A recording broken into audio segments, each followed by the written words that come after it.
softly and tenderly, Jesus is calling,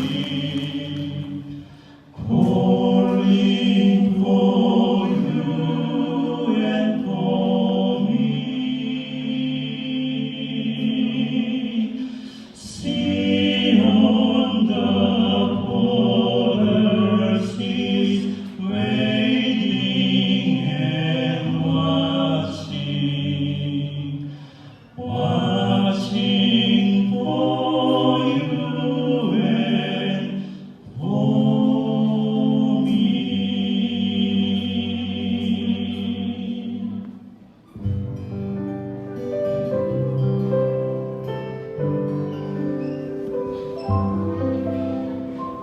예수가 우리를 부르는 소리,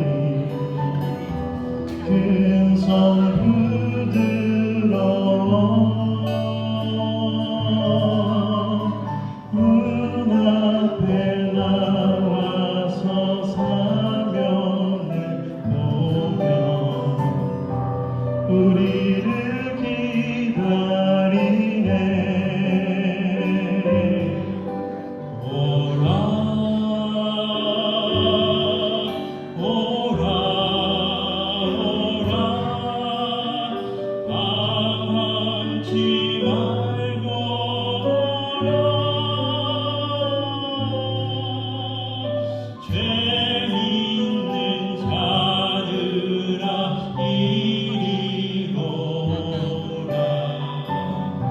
주 예수 앞에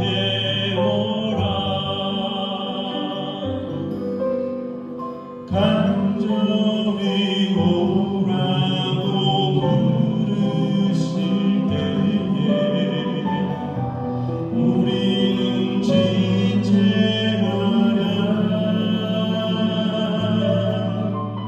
주님의 은혜를 외양하고 몸들은 제하려나. 오라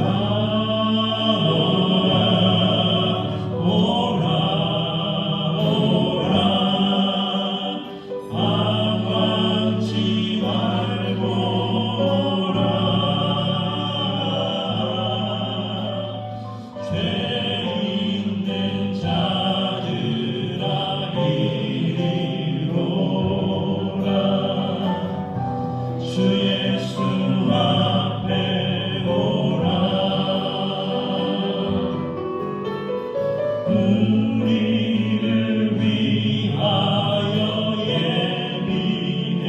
두신 영원한 집이 있어 죄 많은 세상을 떠나게 될 때 영접해 주시겠네. 오라 오라 오라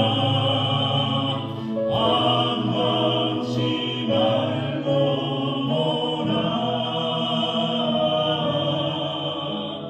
죄 있는 자들아 이리로 오라 주 예수 앞에 오라 죄 있는 자들아 이리로 오라 주 예수 앞에 오라.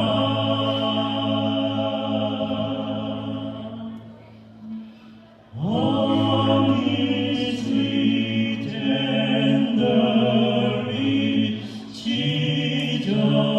is calling, calling for sinners, come home.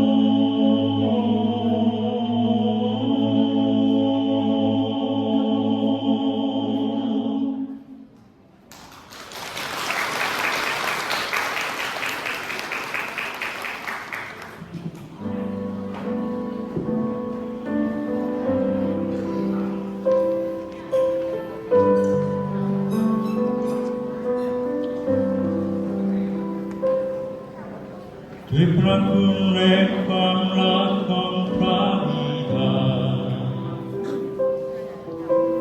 ท่านให้ข้าลงสรรเสริญนามัสการความนานน้อมมันคงตรังนิรันดร์ไม่ทำให้เสียใจทรงสรรเสริญตลอดเวลาทรงไม่เคยสั่นตึงหัวใจที่ช่างตรงและไม่ดับแสงเทียนที่สร้างไว้วิริความรักนั้นมันคงตรังนิรันดร์ไม่ทำให้เสียใจทรงสรรเสริญตลอดเวลาด้วยรักความรักแท้ที่ทรงยอมเป็นพระชนและ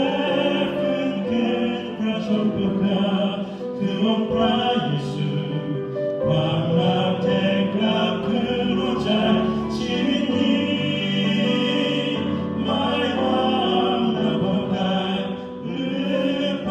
ลังมีอำนาจใดๆไม่อาจฝืนทำลายความรักแท้ในองค์พระเยซูความรักแท้ที่ทรงยอมเป็นพระชนและฟื้นคืนพระชนเพื่อข้าคือองค์พระเยซู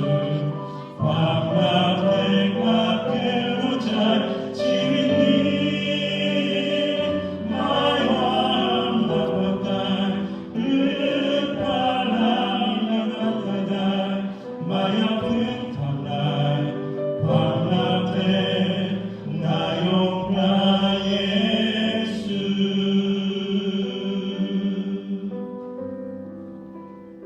สวัสดีพี่น้องทุกท่านนะครับช่วงนี้อากาศหนาวใช่ไหมครับเมื่อกี้เราอยู่ข้างนอกโอ้โหอากาศลมดีลมเย็นดีมากเลยครับที่ภาคอีสานก็หนาวมากแล้วจนช่วงเช้าประมาณ5 องศาใช่ไหมครับหนาวมากครับอาจจะหิมะตกในประเทศไทยอาทิตย์หน้าในวันคริสต์มาสหวังว่านะครับ เมื่อกี้เราลงเพลงเกี่ยวกับความรักเราสัมภาษณ์และรู้ถึงคุณค่าที่สำคัญในชีวิตของเราเช่นความรักของพ่อแม่ในครอบครัวมิตรภาพของเพื่อนๆและความไว้วางใจจากเพื่อนร่วมงานด้วยครับยังไงก็ตามบางครั้งเราเคยประสบกับการตกลงรักผู้อื่นๆเนื่องจากสถานการณ์ส่วนตัวหรือบางครั้งอาจจะรู้สึกว่าผิดหวังด้วยวันนี้ข้าพเจ้าอยากแนะนำให้พี่น้องทุกท่านรู้จักกับความรักแท้ที่ไม่เปลี่ยนแปลงและมั่นคงตราบนิรันดร์คือความรักของพระเจ้านะครับพระเจ้าทรงสร้างมนุษย์เราทุกคนก็ตามเราไม่รู้ตัวและไม่ค่อยสนใจกับเรามาจากไหนพระเจ้าจึงทรงพระบุตรของพระเจ้าลงมาโลกนี้เพื่อให้เรารู้ได้และสัมผัสความรักของพระเจ้านั่นก็คือพระเยซูคริสต์ซึ่งพระองค์ทรงยอมที่พระชนและฟื้นคืนที่พระชนเพื่อเราทุกคนข้าพเจ้าหวังว่าพี่น้องทุกท่านที่นี่เชื่อพระนามพระเยซูคริสต์และจะมีความชื่นชมยินดีในความรักของพระเจ้าทุกวันทุกเวลาสำหรับผู้ที่รู้จักเพลงนี้ให้เราร้องเพลงด้วยกันนะครับความรักแท้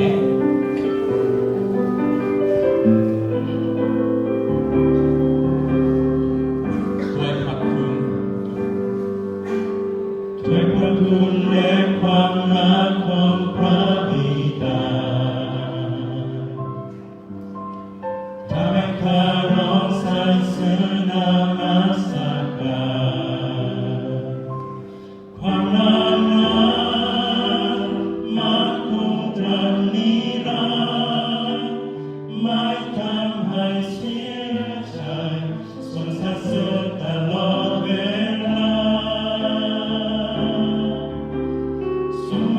ยซ้ำเติมหัวใจที่ช่างตรงและให้ดาวแสงเดือนที่แสนไว้ริบหรี่ความหนาวหนาวมันคงตรังนิรันดร์ไม่ทำให้เสียใจสงสารสื่อตลอดเวลาโดยลาความรักเธอที่ทรงยอมเป็นพระโชคและเป็นเกียรติพระชนเพื่อการคือองค์พระเยซูความรักเธอกลับคืนหัวใจชีวิตนี้ไม่ว่านักความตายหรือความรักมีน้ำตาใดๆไม่อยากลืมทำลายความรักเธอในองค์พระเยซูความรักเธอที่ทรงยอมเป็นพระชนและคืนเกียรติพระชนเพื่อข้าคือองค์พระเยซูความรักเธอกลับคืนหัวใจชีวิตนี้ไม่ว่านักความตายหรือภาระมีน้ำตาใดๆไม่อยากฝืนทำลายความรักเธอในองค์พระเยซูความรักเธอในองค์พระเยซูความรักเธอในองค์